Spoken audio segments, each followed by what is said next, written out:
შეკავდი იქნება იაფაცად მე რამე მეყიდა და თემურზე ამ დაფულს ვნახე ესეთი ბადეები ღირდა 80 ლარი. და ძალიან მომეწონა ვიფიქრე ყიდვა, მაგრამ დაველოდი, ანუ როგორც გეუბნევით, ანუ უნდა დაელოდოთ თემურს აქციებს რა. ეს ბადე ვიყიდე 8 ლარად, მეგობრებო, 460-იანია. არ აქვს ხელის გასაფრელი.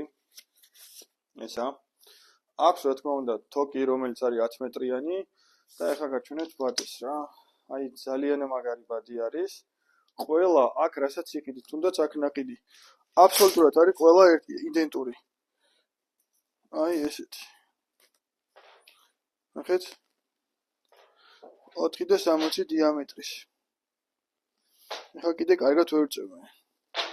აკეთოს რა შეეხება ამის სროლა, სიმართლე გითხრათ არ ვიცი მე, ანუ ტყუებით კარგად აქვს, ანუ არ ვიცი ჯერ სროლა, მაგრამ ეხლა ცოტა რო